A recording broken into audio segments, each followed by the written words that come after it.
मुझे कहीं नौकरी नहीं मिली। आप सभी नौकरी रख लीजिए। आप नौकरी के लिए बहुत परेशान नजर आ रहे हैं। तुम्हें मिल जाएगी। आप परेशान की बात करते हैं। अरे एक घंटे से इससे मैं भी रहा हूँ, मेरे पास एक पैसा भी नहीं है। आज तो दिन हो गया, हमें खाना नसीब नहीं आया। मेरी फरहती कभी उठाया हो इस जिंदगी।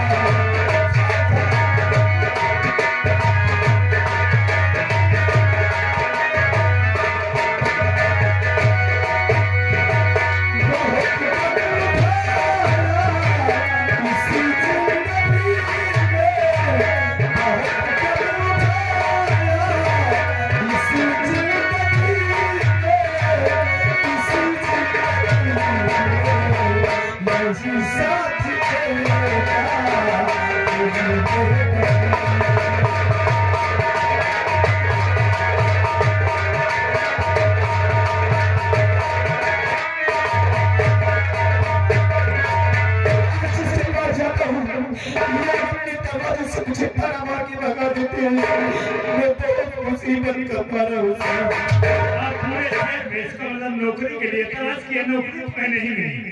घबराओ नहीं, हमें भी नौकर की जरूरत है। क्यों करती हमारे यहाँ दुकान का विशेषकर ज्यादा काम है। ठीक है, घबराओ नहीं बेटा, मैं तुम्हें 400 रुपया महीना दूंगा। महीने में 400 रुपया दूंगा और दुकान का तुम्हें काम करना। बोलो तुम्हें मंजूर है या नहीं? ठीक है, हमें मंजूर है। आप हमें 400 देंगे, हम 400 में नौकरी करेंगे।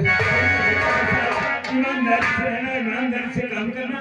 400 रुपये महीने तुम्हें प्रतिमाह मिलेगा और चिंता न करना।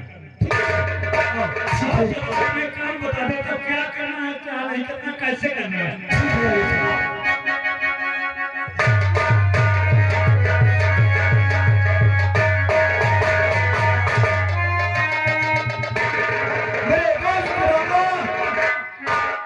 मैंने उसके परिवार में पता लगा लिया। कौन है?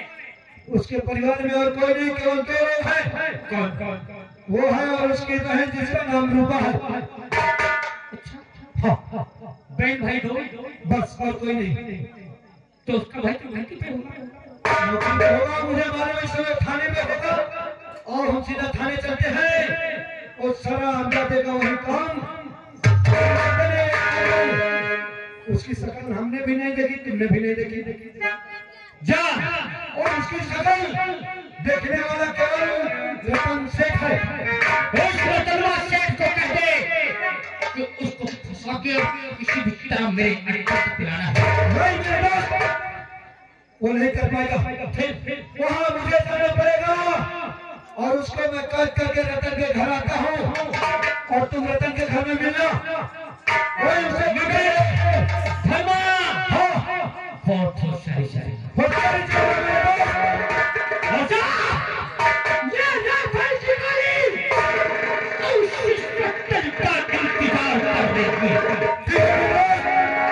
चलो रतन के सेठ में घर के मिलता हूँ। ठीक है, आप हैं कमलेश भैया, इसी रामपुर निवासी। उनकी 120 रुपया रखा राका जाकर जुलमन में बहुत पहले जाओगे। घाटी पे रहने वालों, अगर इस घाटी के किनारे रहे हैं तो लोगों को ना तो राखा के खिलाफ आवाज उठाना चाहिए। नहीं तो इतनी गोली चला दूंगा कि गांव में घुसने से मोहब्बत हो जाओगे। तो राखा जैसा करेगा वैसे ही लेकर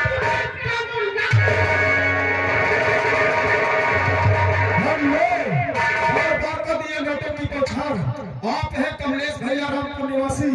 उनका कहना राका ज्यादा ऊंची आवाज से मत बोल।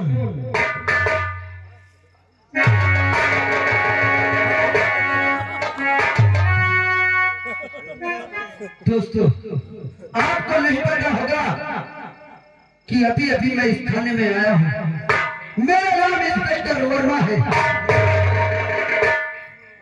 जितने आतंकवादी है, जितने गुनाहगार है, सब मुझसे कांपते हैं। मैं उसको दौड़ा कर सीधे सीने पे गोली मारता हूँ और मुझसे सबसे बड़े सीनियर मेरे साहब सागर सिंह हैं। चलता हो थाने में बैठ कर मैं उनका इंतजार करता हूँ। जय हिंद। कौन है इस थाने पे? ताले पे ये क्या कर रहे हैं? नाम भाई ये क्या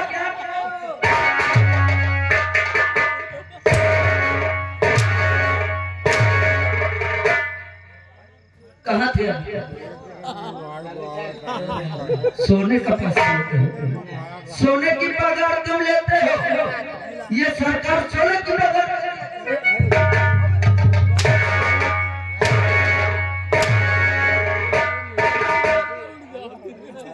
मेरा नाम इंस्पेक्टर वर्मा।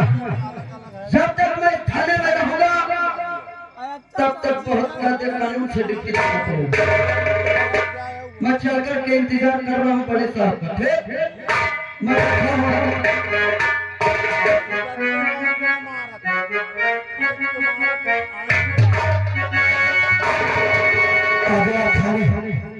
और थाने के अंदर चल के देखता हूँ कि कौन है कौन नहीं।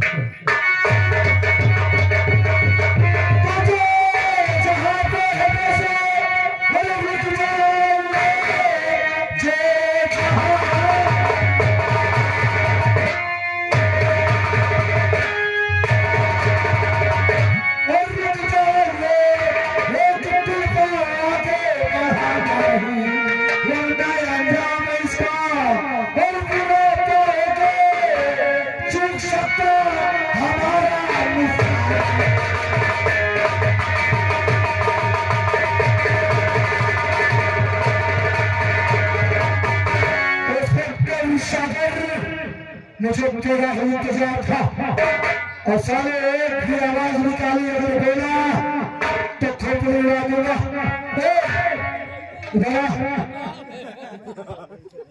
तो कौन है? हाँ हवलदार हिम्मत हवलदार राकेश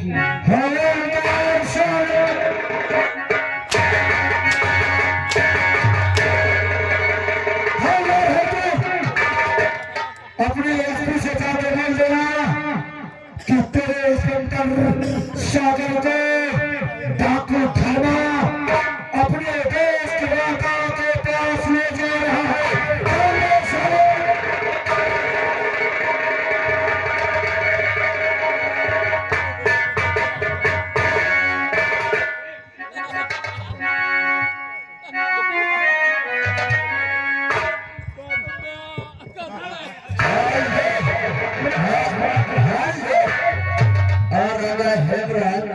इसी गांव के रहने वाले हैं। भैया जी की ओर से 51 रुपए आराम भाग गया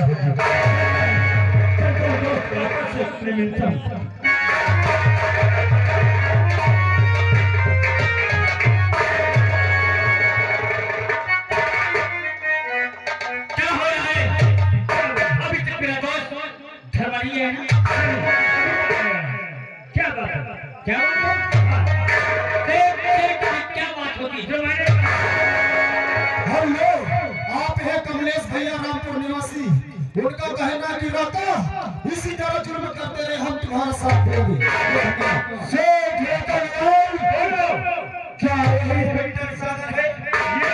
हाँ ये नहीं है।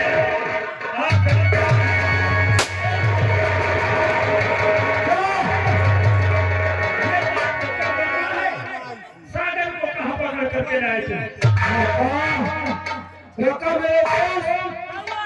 ये तो कहता है कि ये सागर में इंस्पेक्टर वर्मा है। ये तो काम जो कहता है इंस्पेक्टर वर्मा इसको हमने फालतू मारती है। नहीं मैं इसको नहीं मारता। तो ये जाके जरूर से जरूर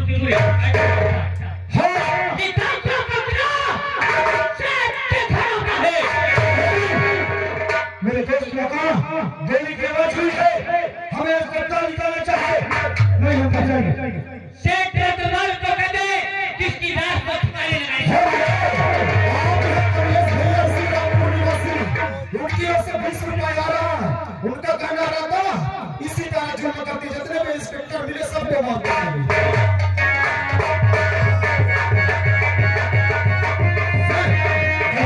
मुझे लगता है अपने थाने में कोई फायरिंग कर रहा था। हाँ तुम्हें सही बताएगा। हवलदार हिम्मत सिंह ऊपर आइए, आइए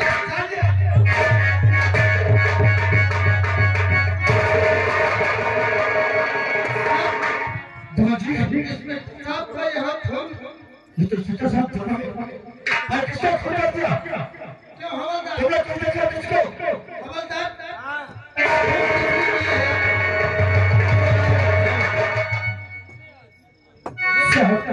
नमस्ते। नमस्ते। हाँ साहब जी ये खून हुआ है, इससे हम जानते हैं किसने किया है। किसने किया है? क्योंकि हम छुप करके देख रहे थे, तो हम छुप करके देख रहे थे। डाकू राका और धामने साहब तो बड़ी बात नहीं। डाकू राका से और इस तरह धर्म से इनका खून कर दिया। हाँ साहब हम अपनी नजर से देखा है। तुमने अपनी नजर से देखा है और तुमने देखा है। कराची में कहने वाले इस शहर में देख रहे हैं। हाँ साहब हम नए हैं, जो कि हम नौकरी कर रहे हैं। अभी हमारी हड्डी में जंग हुई है और हम काफी दूर के हैं। अरे हमने सोचा कि हम सामने आते हैं तो कहीं ऐसा न हो कि हम गरीबी हमें मारते हैं, इसलिए हम चुप करके देख रहे थे। साहब आपसे झूठ नहीं बोले हैं। तुम क्या कह रहे हो? पहले तुमने देखा है तो तुम्हें हर समय अगर जितने हम लोगे तुम्हें गवाही देना पड़ेगा। हम मरते मर जाएंगे लेकिन झूठ कभी नहीं बोलेंगे।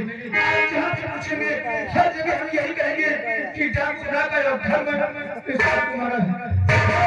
तो तुम्हें हमें साथ चलना पड़ेगा। जहाँ कहेंगे हम वहाँ चलेंगे। ठीक है चलिए। दवाई इस रात को तुरंत पोस्टमार्टम में चल रहे। आप पंचनामा लिखिए, मैं पोस्टमार्टम। हाँ ठीक है मैं पोस्टमार्टम लिखता हूँ।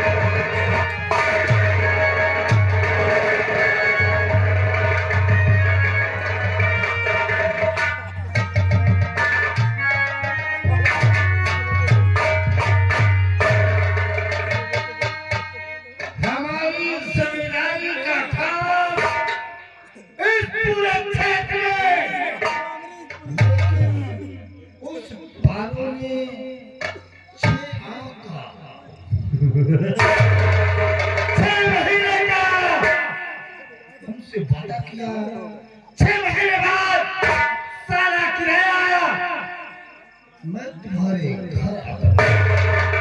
लेकिन 6 महीने बीत चुका और अभी तक पारो किराया लेकर के हमारे हवेली नहीं है।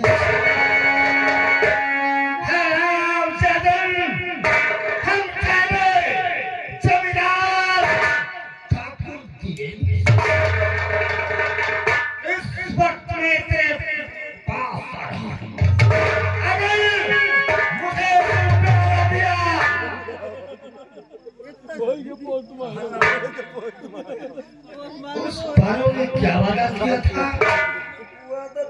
6 महीने पूरे हो जाने के बाद मैं सारा किराया लेकर के तुम्हारे हवेली आऊंगा। लेकिन आई नहीं, कहाँ है? आज मैं क्या कहता हूँ, चल मेरे साथ, रुपया दिया उसकी बेटी छाया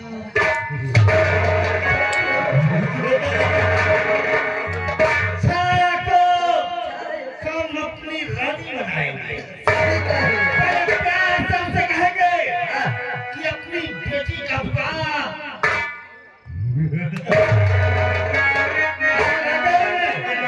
नहीं बनी तो क्या होगा?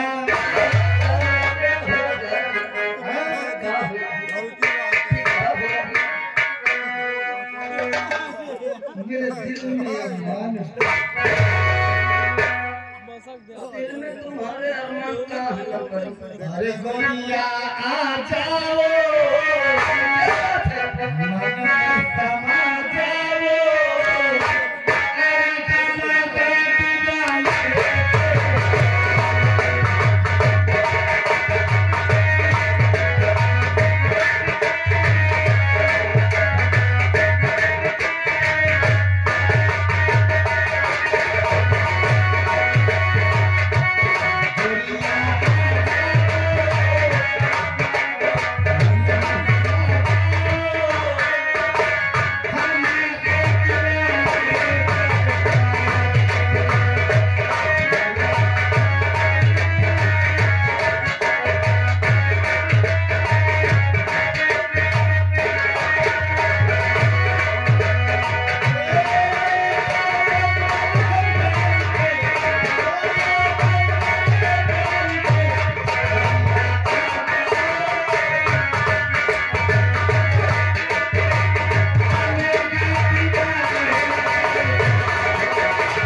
कि मेरे पास एक बेटा है जिसका नाम बेटा है, मैं उसका ध्यान देता हूँ।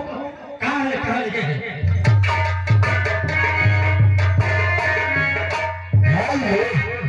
अरे अरे श्रीमती मधु सिंह उनकी ओर से 11 रुपया राम महान गया है।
हमारी सहेली की शादी जिसका नाम रिखाई और वहाँ पर हमारे भैया को भेजाना है। चलती हूँ अपने भैया को देखती हूँ कि हमारे भैया अभी तक तैयार हुए कि चलती हूँ भैया के पास।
हमारी सहेली की शादी है और बात तो आपको भी जाना था, अभी तक आप तैयार नहीं हुए। तुझे मालूम होना चाहिए, तुझे मालूम होना चाहिए कि हमारा फर्ज कितना है। हम फर्ज से बातें गए और हमारा फर्ज ये है कि हम अपनी जान दे देंगे। हमारा कर्तव्य जो फर्ज है उसको हम निभाना पड़ता है। और वो भी बात है तो जिद कर रही है कि भैया तुमको भी चलना है। और अगर श्रीमान राम प्रकाश ठाकुर साहब शहबान जी की ओर से सिंध पत्र करते हुए 11 रुपए का पुरस्कार दे रहे हैं। अरे मेरी सहेली ने आपको पहले ही बताया था कि भैया आपको भेजना पड़ेगा। बगली देख, अगर इसी बात है तो अपने सहेली से बोल देना कि आज नहीं भैया 2 दिन के बाद आएंगे। अरे ऐसी बात है तब अपने सहेली से बोल दूंगी कि हमारे भैया को बहुत जरूरी ड्यूटी जाना था, इसलिए हमारे भैया नहीं आ पाए। हाँ भैया और प्यार से जाना, दुखी मत होना। भैया मैं बिल्कुल भी दुखी नहीं। हाँ, इस बात को ध्यान रखना और ये बात बता देना जी ठीक है कि भैया आप नहीं आ पाए, आप किस मुश्किल में फंस गए हैं। 2 दिन के बाद हमारे भैया तुमसे मुलाकात जरूर करेंगे। मेरी सहेली नहीं समझता नहीं कि वो समझ जाती है कि यहाँ आने से ज्यादा भैया को